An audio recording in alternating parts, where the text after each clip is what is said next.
Hello everyone, welcome back to my channel. Friends, आज की इस वीडियो में हम डिस्कस करेंगे मुगल एम्पायर, मुगल काल के बारे में। फ्रेंड्स, मुगल काल से रिलेटेड जितने भी इंपॉर्टेंट क्वेश्चन हैं सारे के सारे हम डिस्कस करेंगे। तो फ्रेंड्स, वीडियो के अंत तक बने रहें क्योंकि आने वाले हर एक कम्पिटेटिव एग्जाम में इस वीडियो से आपको काफ़ी ज़्यादा हेल्प मिलेगी। चलिए फ्रेंड्स, वीडियो को शुरू करते हैं। तो देखिए फ्रेंड्स, फर्स्ट ऑफ ऑल हम मुगल काल की जो वंशावली है उनके बारे में जानते हैं। देखिए, सबसे पहले जो प्रथम मुगल शासक हुए वो थे ज़हीरुद्दीन बाबर, यानी कि मुगल साम्राज्य की स्थापना की थी ज़हीरुद्दीन बाबर ने। आगे देखिए, ज़हीरुद्दीन बाबर के बाद जो द्वितीय मुगल शासक थे वो उनके पुत्र हुमायूं थे। ज़हीरुद्दीन बाबर के देखिए पुत्र अस्कारी मिर्ज़ा, कामरान मिर्ज़ा, हुमायूं, हिंदाल मिर्ज़ा, बाबुल मिर्ज़ा। देखिए 5 पुत्र जो थे ये ज़हीरुद्दीन बाबर के थे। तो इनमें से देखिए दूसरे जो मुगल शासक बने थे वो बने थे हुमायूं। हुमायूं के बाद देखिए तीसरे मुगल शासक बने थे देखिए अब्द अल फतेह जलालुद्दीन मोहम्मद अकबर। मोहम्मद अकबर जो थे, अकबर का पूरा नाम था अब्द अल फतेह जलालुद्दीन मोहम्मद अकबर। ये हुमायूं के पुत्र थे। हुमायूं के देखो 3 पुत्र हुए थे आगे, अल अमान, अकबर, मिर्ज़ा मोहम्मद हकीम। तो अकबर जो थे ये तीसरे मुगल शासक बने थे। उसके बाद अकबर के बाद देखिए चौथे जो मुगल शासक बने थे वो बने थे जहांगीर, सलीम नूर अल दिन जहांगीर। अकबर के फ्रेंड्स देखिए 5 पुत्र हुए, हसन, हुसैन, शाह मुराद, सलीम नूर अल दिन जहांगीर इनका पूरा नाम था, और दानियाल। लेकिन इन 4-5 में से जो अगले मुगल शासक जो बने थे वो बने थे सलीम नूर अल दिन जहांगीर। उसके बाद देखिए जहांगीर के बाद देखिए जो 5वें मुगल शासक बने थे वो बने थे खुर्रम शिहाब अल दिन शाहजहां। इनके शाहजहां का पूरा नाम जो था वो था खुर्रम शिहाब अल दिन शाहजहां। ये जहांगीर के पुत्र थे। तो देखिए जहांगीर के भी देखिए आगे 5 पुत्र हुए, देखिए परवेज, खुसरो, शाहजहां, शहरियार और जहांदर। लेकिन 5 में से 5वें शासक बने थे शाहजहां। आगे देखिए शाहजहां के बाद फ्रेंड्स जो छठे सुल्तान बने थे, मुगल शासक बने थे वो थे मुहिम अल दिन मोहम्मद अलमगीर औरंगजेब। औरंगजेब जिनका पूरा नाम देखिए दिया गया है मुहरी अल दिन मोहम्मद आलमगीर औरंगजेब। औरंगजेब जो थे ये शाहजहां के पुत्र थे। देखिए शाहजहां के भी आगे 5 पुत्र हुए, देखिए एक दारा शिको, शाह शुजा, औरंगजेब, मुराद बख्श, कुदैहा। लेकिन इनमें से औरंगजेब जो थे वो छठे सुल्तान बने थे मुगल साम्राज्य के। आगे देखिए औरंगजेब के बाद देखिए फ्रेंड्स औरंगजेब के आगे देखिए 5 पुत्र हुए। उनमें से देखिए शाह आलम जो थे वो 7वें शासक बने थे मुगल साम्राज्य के 7वें शासक, मोहम्मद मुअज्जम बहादुर शाह आलम। देखिए बाकी जो इनके 4 पुत्र थे औरंगजेब के, मोहम्मद अकबर, मोहम्मद आजम शाह, मोहम्मद काम बख्श। लेकिन इन 5 में से जो 7वें शासक बने थे मुगल साम्राज्य के वो बने थे शाह आलम। देखिए फ्रेंड्स शाह आलम के बाद उनकी वंशावली देखिए 2 भागों में विभाजित हो गई। तो इसमें से जो 8वें शासक बने थे वो थे फारूक शियर, और 9वें जो शासक बने थे वो थे मोहम्मद शाह, और 10वें जो शासक थे वो थे अहमद शाह बहादुर। उसके बाद 11वें मुगल शासक थे आलमगीर द्वितीय, 12वें जो थे वो शाह आलम द्वितीय थे, और 13वें जो मुगल शासक थे वो थे अकबर शाह द्वितीय, और 14वें जो मुगल शासक थे बहादुर शाह जफर। ये मुगल साम्राज्य के अंतिम शासक थे बहादुर शाह जफर। कई बार ये क्वेश्चन एग्जाम में पूछा गया है कि मुगल साम्राज्य के अंतिम शासक कौन थे, तो वो थे बहादुर शाह जफर। तो चलिए फ्रेंड्स मुगल शासकों के बारे में डिटेल में डिस्कस करते हैं। फ्रेंड्स मुगल शासन से संबंधित जितने भी क्वेश्चन जो एग्जाम में पूछे जाते हैं हर एक पॉइंट जो हम फुल डिटेल में डिस्कस करेंगे, तो वीडियो को जरा स्किप न करें। देखिए सबसे पहले हम डिस्कस करते हैं बाबर के बारे में। फ्रेंड्स बाबर का जो शासनकाल था वो था 1526 से 1530 तक। देखिए उनका पूरा नाम था जहीरुद्दीन बाबर, और इनका जन्म जो हुआ था 14 फरवरी 1483 ईस्वी में फरगाना में हुआ था। फ्रेंड्स बाबर ने पानीपत के प्रथम युद्ध 1526, यानी कि पानीपत का जो प्रथम युद्ध हुआ था वो हुआ था 1526 ईस्वी में, और ये हुआ था बाबर और इब्राहिम लोदी के बीच में। इसमें इब्राहिम लोदी को हराकर बाबर ने मुगल वंश की स्थापना की थी। आगे देखिए खनवा का युद्ध 1527 ईस्वी। फ्रेंड्स इंपॉर्टेंट पॉइंट्स है ये भी। खनवा का युद्ध जो हुआ था ये हुआ था 1527 ईस्वी में। इसमें बाबर ने राणा सांगा को हराया था, और ये किसके बीच हुआ था, ये हुआ था बाबर और राणा सांगा के बीच में।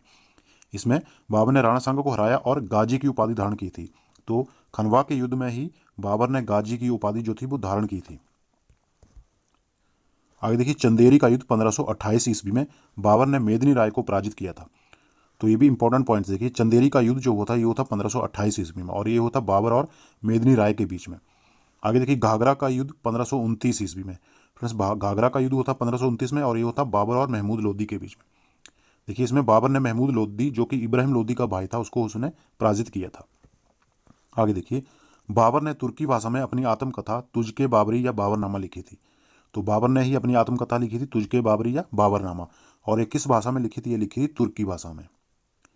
आगे देखिए बाबर पहला ऐसा शासक था जिसने पानीपत के प्रथम युद्ध में तोप खाने का प्रयोग किया था। तो फ्रेंड्स कई बार क्वेश्चन ये एग्जाम में पूछा गया था कि कौन सा पहला शासक था जिसने तोप खाने का प्रयोग किया था, तो वो था बाबर। और ये पानीपत के पहले युद्ध में 1526 पानीपत के प्रथम युद्ध में तोपखाने का प्रयोग किया था। आगे देखिए, बाबर अपनी उदारता के कारण कलंदर नाम से भी प्रसिद्ध था। ये भी इंपॉर्टेंट पॉइंट है, देखिए कलंदर नाम से प्रसिद्ध था बाबर। आगे देखिए, बाबर की मृत्यु जो हुई थी ये थी 1530 ईस्वी में आगरा में। और फ्रेंड्स, बाबर का मकबरा काबुल में है, जिसे अकबर ने आगरा से स्थानांतरित करवाया था, और इसे स्थानांतरित करवाया था अकबर ने। आगे देखिए फ्रेंड्स, हुमायूं जो कि बाबर का पुत्र था। हुमायूं का शासनकाल जो था वो था 1530 से 1540 एक बार, और 1555 से 1556 दूसरी बार। 2 बार हुमायूं ने शासन किया था। देखिए, हुमायूं का पूरा नाम था नसीरुद्दीन हुमायूं। और फ्रेंड्स, इस साम्राज्य पर हुमायूं ने 2 बार शासन किया था। एक किया था 1530 1540 और दूसरा 1555 1556। हुमायूं ने दिल्ली के निकट दीनपनाह नगर की स्थापना की थी। अगला पॉइंट देखिए फ्रेंड, हुमायूं का सबसे बड़ा शत्रु शेरशाह सूरी था, जिसने उसे चौसा के युद्ध 1539 में पराजित किया था। देखिए फ्रेंड्स, चौसा का युद्ध हुआ था 1539 ईस्वी में, और ये होता हुमायूं और शेरशाह सूरी के बीच में, जिसमें शेरशाह सूरी ने हुमायूं को पराजित कर दिया था। उसके बाद देखिए 1540 ईस्वी में कन्नौज या बिलग्राम का युद्ध में भी शेरशाह सूरी ने दोबारा हुमायूं को पराजित किया था। तो 1540 में हुआ था कन्नौज या बिलग्राम का युद्ध, ये भी शेरशाह सूरी और हुमायूं के बीच में होता, इसमें हुमायूं दोबारा पराजित हो गया था। देखिए, हुमायूं द्वारा लड़े गए प्रमुख 4 युद्ध। फ्रेंड्स, ये थोड़ा मिसप्रिंट हो गया, हुमायूं होगा यहाँ पर। हुमायूं द्वारा लड़े गए प्रमुख 4 युद्ध। पहला देखिए दोराहा का युद्ध 1531 ईस्वी में। उसके बाद देखिए चौसा का युद्ध 1539 ईस्वी में, बिलग्राम या कन्नौज का युद्ध 1540 ईस्वी में, और सरहिंद का युद्ध 1555 ईस्वी में। अगला पॉइंट देखिए, हुमायूं ज्योतिष में विश्वास करता था, इसलिए उसने सप्ताह के 7 दिन 7 रंग के कपड़े पहनने के नियम बनाए। तो ये वाला नियम जो था, सप्ताह के 7 दिन 7 रंग के कपड़े पहनने वाला नियम, ये बनाया था हुमायूं ने। आगे देखिए, हुमायूं की सौतेली बहन गुलबदन बेगम ने हुमायूं नामक की रचना की थी। हुमायूं नामक की रचना की थी उसकी सौतेली बहन गुलबदन बेगम ने। और आगे देखिए, 1556 ईस्वी में दिल्ली में पुस्तकालय की सीढ़ियों से गिरने के कारण हुमायूं की मृत्यु हो गई थी। फ्रेंड्स, हुमायूं की मृत्यु हुई थी 1556 में, और कैसे हुई थी? ये हुई थी पुस्तकालय की सीढ़ियों से गिरकर दिल्ली में। आगे चलिए देखिए, अकबर। फ्रेंड्स, अकबर का शासनकाल था 1556 से 1605 ईस्वी तक। अकबर का जन्म 1542 ईस्वी में हुआ था, और अकबर के पिता का नाम था हुमायूं और उसकी माता का नाम था हमीदा बानो बेगम। केवल 13 वर्ष की उम्र में अकबर मुगल साम्राज्य का तीसरा शासक बना। तो देखिए फ्रेंड्स, सबसे कम उम्र का शासक बनने वाला जो था वो था अकबर, और ये तीसरा जो था मुगल साम्राज्य का ये शासक बना था। अकबर बैरम खां के संरक्षण में पला बड़ा। ये भी इंपॉर्टेंट पॉइंट है, कई बार क्वेश्चन ये एग्जाम में पूछा गया है कि अकबर जो था किसके संरक्षण में पला बड़ा, तो वो था बैरम खान। आगे देखिए, पानीपत का दूसरा युद्ध जो हुआ था ये था 1556 ईस्वी में, और ये होता अकबर और हेमू विक्रमादित्य के बीच में। तो देखिए, जिसमें अकबर ने हेमू विक्रमादित्य को पराजित किया था, जिसमें कि अकबर की जीत हुई थी, और पानीपत का दूसरा युद्ध था ये होता 1556 अकबर और हेमू के बीच। देखिए आगे, अकबर ने ही 1564 ईस्वी में फिरोज शाह तुगलक द्वारा लगाया गया जजिया कर को समाप्त किया था। तो जजिया कर जो शुरू किया था, ये लगवाया था फिरोज शाह तुगलक ने, और इसे समाप्त कर दिया था अकबर ने 1564 ईस्वी में। आगे देखिए, अकबर ने ही 1571 ईस्वी में फतेहपुर सीकरी नामक नगर की स्थापना की, और उसमें प्रवेश के लिए बुलंद दरवाजा भी बनवाया था। तो फतेहपुर सीकरी ये शहर जो नगर जो था, ये इसकी स्थापना की थी अकबर ने कब? 1571 ईस्वी में, और इसी नगर में उसने प्रवेश के लिए बुलंद दरवाजा भी बनवाया था। आगे देखिए, 1576 ईस्वी में हल्दी घाटी का प्रसिद्ध युद्ध अकबर और महाराणा प्रताप के बीच हुआ। Important point friends, Haldi Ghati का युद्ध 1576 ईस्वी में, और किसके बीच हुआ था? अकबर और महाराणा प्रताप के बीच, जिसमें अकबर की विजय हुई थी। आगे देखिए, अकबर ने ही फतेहपुर सीकरी में धार्मिक परिचर्चाओं के लिए इबादत खाने की स्थापना 1575 ईस्वी में की थी। तो इबादत खाना क्या था? इबादत खाना था जहां पर धार्मिक परिचर्चाओं के बारे में बातचीत की जाती थी। तो इसकी स्थापना की थी फतेहपुर सीकरी में अकबर ने 1575 ईस्वी में। आगे देखिए, अकबर ने ही 1582 ईस्वी में तौहीद इलाही या दीन इलाही नाम नए धर्म की स्थापना की थी। तो दीन इलाही या तौहीद इलाही ये एक धर्म था जिसकी स्थापना की थी अकबर ने 1582 ईस्वी में। और फ्रेंड्स, अकबर के दीन इलाही धर्म को स्वीकार करने वाला जो प्रथम और अंतिम शासक हिंदू शासक था वो था बीरबल। यानी कि पहला और अंतिम शासक हिंदू शासक जो था वो बीरबल था, जिसने अकबर के दीन इलाही धर्म को स्वीकार किया था। आगे देखिए, अकबर के दरबार के नवरत्न के नाम से प्रसिद्ध 9 प्रसिद्ध व्यक्ति जो अकबर के दरबार में नवरत्न के नाम से प्रसिद्ध थे, वो 9 व्यक्ति कौन थे? देखिए, बीरबल, मानसिंह, फैजी, टोडरमल, अब्दुल रहीम खान खाना जो कि बैरम खान का पुत्र था, ये अब्बुल फजल, तानसेन, हकीम हुमाम मुल्ला दो प्याजा। ये अकबर के दरबार के नवरत्न थे, 9 प्रसिद्ध व्यक्ति थे। आगे देखिए, अबुल फजल ने आईने अकबरी तथा अकबरनामा की रचना की थी। तो अबुल फजल जो थे, इन्होंने ही आईने अकबरी या अकबरनामा की रचना की थी। अकबर ने 1580 ईस्वी में भू राजस्व के लिए दहशाला पद्धति लागू की। तो दहशाला पद्धति जो लागू की थी, ये भी अकबर ने की थी 1580 ईस्वी में। राजा टोडरमल अकबर का दीवान तथा राजस्व मंत्री था। तो राजा टोडरमल जो था वो अकबर का दीवान भी था और साथ में उसका राजस्व मंत्री भी था। नेक्स्ट देखिए, अकबर के मकबरे का निर्माण जहांगीर द्वारा आगरा के निकट सिकंदरा नामक स्थान पर करवाया गया था। देखिए, सूफी संत शेख सलीम चिश्ती अकबर के समकालीन थे। तो ये जो सूफी संत थे शेख सलीम चिश्ती अकबर के ही समकालीन थे। अकबर के महत्वपूर्ण कार्य देखिए, दास प्रथा का अंत, तीर्थ यात्रा कर का समापन, जजिया कर का समापन, इबादत खाने की स्थापना, दीन इलाही धर्म की स्थापना और मनसबदारी प्रथा, ये सब। आगे चलिए जहांगीर के बारे में। देखिए, जहांगीर का शासनकाल था 1605 से 1627 ईस्वी तक। और फ्रेंड्स, जहांगीर का बचपन का नाम था सलीम। सिंहासन पर बैठते ही जहांगीर के पुत्र शहजादा खुसरो ने विद्रोह कर दिया, जिसे जहांगीर ने पकड़कर बांध कर अंधा करवा दिया था। आगे देखिए, जहांगीर ने सिखों के 5वें गुरु गुरु अर्जुन देव को अपने पुत्र शहजादा खुसरो की सहायता करने के कारण फांसी की सजा दी थी।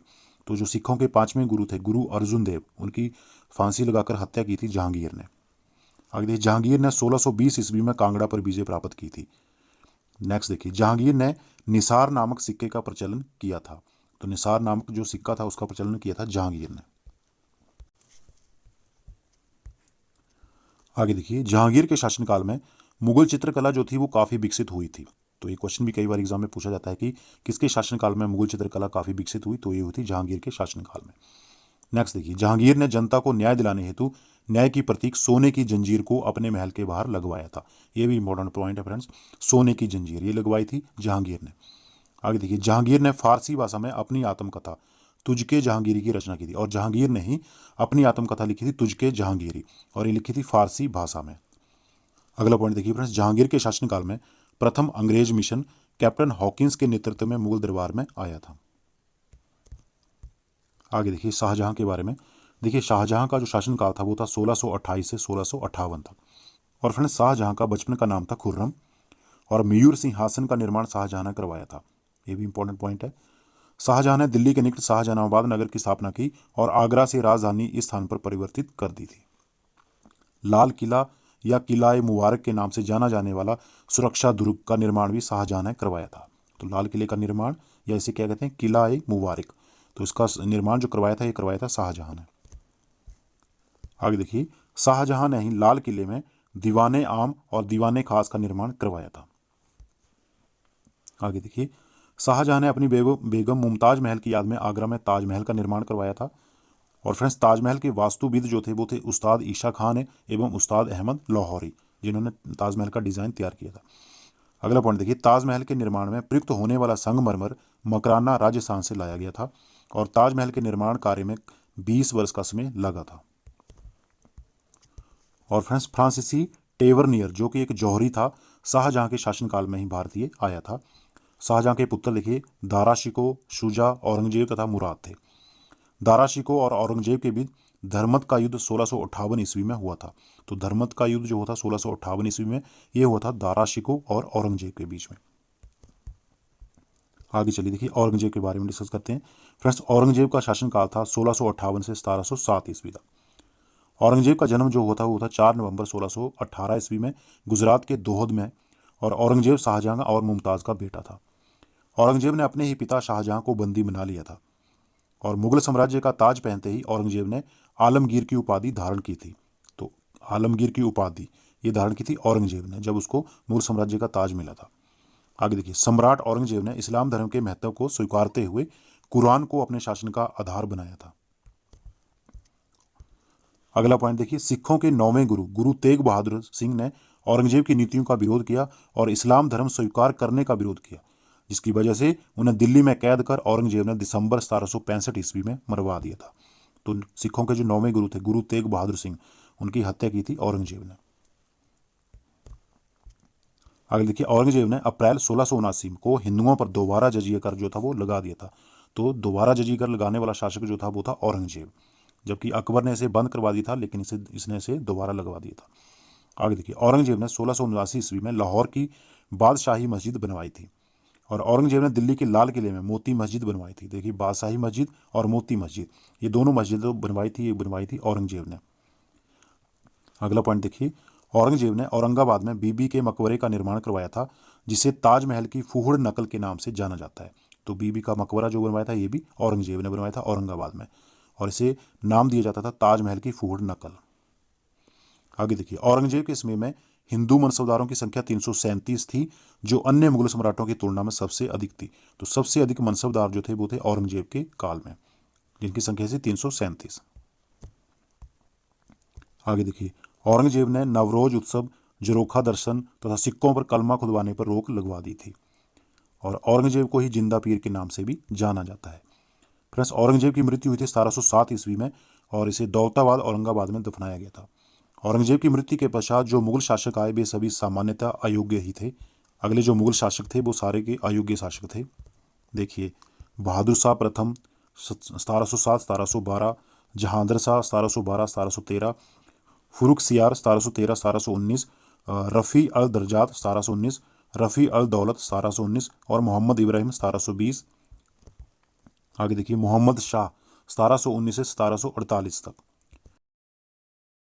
देखिए, इससे रिलेटेड इंपॉर्टेंट पॉइंट हैं। देखिए, मोहम्मद शाह के शासनकाल में ईरानी आक्रमणकारी नादिर शाह ने 1739 ईस्वी में दिल्ली पर आक्रमण किया, और नादिर शाह मयूर सिंहासन और कोहिनूर हीरा जो था वो भारत ले गया था। तो ईरान का एक आक्रमणकारी था नादिर शाह। ये मोहम्मद शाह के शासनकाल में दिल्ली पर उसने आक्रमण किया, और दिल्ली से ही ये मयूर सिंहासन और कोहिनूर हीरा जो था भारत से ये ले गया था। नादिर शाह को ईरान का नेपोलियन कहा जाता है। और फ्रेंड्स, मोहम्मद शाह जो था उसको रंगीला के नाम से भी जाना जाता है, या रंगीला नाम से ये विख्यात था। आगे देखिए, अहमद शाह बहादुर 1748-1754, आलमगीर द्वितीय 1754-1759, और शाहजहां तृतीय 1759-1707। उसके बाद देखिए, अगले जो मुगल शासक थे वो थे शाह आलम द्वितीय 1760 से 1806 तक। देखिए, शाह आलम द्वितीय ने अवध के नवाब शुजाउद्दौला और बंगाल के नवाब मीर कासिम के साथ मिलकर 1764 ईस्वी में अंग्रेजों के विरुद्ध बक्सर का युद्ध लड़ा था, परंतु वह पराजित हुआ था। तो बक्सर का युद्ध हुआ था 1764 ईस्वी में, ये अंग्रेजों के विरुद्ध लड़ा गया था युद्ध। शाह आलम द्वितीय, शुजाउद्दौला और मीर कासिम ने तीनों ने मिलकर युद्ध लड़ा था, लेकिन ये पराजित हुए थे। आगे देखिए, शाह आलम द्वितीय के समय अहमद शाह अब्दाली एवं मराठों के बीच पानीपत का तीसरा युद्ध 1761 ईस्वी में हुआ था। इस युद्ध में मराठों की हार हुई थी। तो शाह आलम द्वितीय के इसमें ये जो पानीपत का जो तीसरा युद्ध हुआ था 1761 ईस्वी में हुआ था, अहमद शाह अब्दाली और मराठों के बीच में। अगला शासक देखिए 18वां था अकबर शाह द्वितीय 1806-1837, और अंतिम देखिए 19वां शासक जो था तो वो बहादुर शाह द्वितीय 1837 से 1857। बहादुर शाह द्वितीय या बहादुर शाह जफर अंतिम मुगल शासक था। 1857 के विद्रोह के बाद बहादुर शाह द्वितीय को उसकी पत्नी जीनत महल के साथ बर्मा की रंगून स्थित मांडले जेल में रखा गया। वहीं पर उनकी जो थी मृत्यु हो गई थी। तो फ्रेंड्स, अभी जो हमने डिस्कस किए इंपॉर्टेंट पॉइंट जो थे मुगल साम्राज्य के, सभी इंपॉर्टेंट पॉइंट थे। मैक्सिमम क्वेश्चन जो है मुगल साम्राज्य से संबंधित जितने भी क्वेश्चन पूछे जाते हैं सभी के सभी इन्हीं पॉइंट से पूछे जाते हैं। तो आई होप कि आप सभी को वीडियो पसंद आई होगी। फ्रेंड्स, जल्दी ही मिलेंगे इस प्रकार की अगली वीडियो में, तब तक के लिए जय हिंद। और फ्रेंड्स, वीडियो अच्छी लगी हो तो प्लीज़ उसे लाइक, शेयर और चैनल को जरूर सब्सक्राइब कर दें।